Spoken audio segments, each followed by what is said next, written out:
And when you get this for the first time, like me, I was like, what? What do I do with this? There is a special little prep that needs to happen to a hank of yarn, and here's why. When you undo this, you'll quickly realize why it's required. So to undo this hank, you'll just flip it out like that, and then it can untwist. Now this does require a little bit more space than what my table is offering, but this is what you have. This is how yarn is typically dyed, which is very cool. You can see how these color transitions are happening on this color changing yarn. So if you were to find the end on this and start knitting your project, you would have a really, really tough time. There's two ways to prep a yarn like this. You can either wind it by hand, or there's an easy way, and that uses a yarn swift and a ball winder. I have my yarn ball winder here kind of off to the side of the swift. That works pretty well for me, but you can play around with the placement of your tools to get the easiest results here.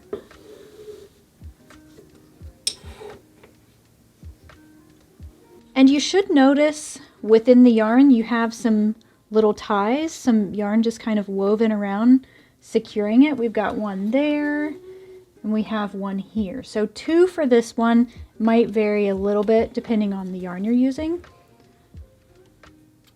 And I like to just trim that, pull this out. You should have a tie that has more yarn because you have part of it holding or tying the yarn together, but then you have each end and then like a knot there. So I just typically trim right above the knot and remove the yarn that's tying it all together or like holding it together, that's woven around. It's not wanting to cooperate with me here. Okay, so we remove that strand and that leaves us with two ends. The other one's hiding back here. So we have an end going this way, an end going that way. Feed the tail through your little yarn catch here and then over and into the little grooves. Once you get it started on your winder, you can usually pick up the pace a little bit. And if you can go around one full time and things aren't snagged, you should be good to go. The other thing you'll notice, I like to hold on to the yarn with my hand here. It just makes it easier for me, I think, to sort of maintain the tension because this takes a certain amount of force to turn and sometimes that makes the cake wind a little too tight for my liking. So I'm basically regulating the tension with my hand instead of with the yarn ball winder. You can play around with it and see which works best for you. I just have always found that this works for me.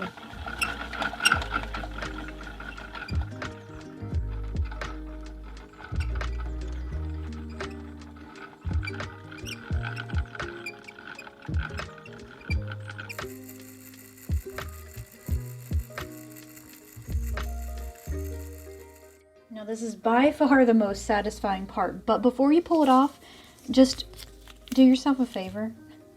Fold up the label and then you can slide it off. So it's pretty quick and easy to wind a hank into a usable cake like this when you have a yarn swift and a yarn ball winder, but you absolutely don't have to have one. In fact, I didn't buy these for several years actually because I just didn't use yarn from a hank all that often.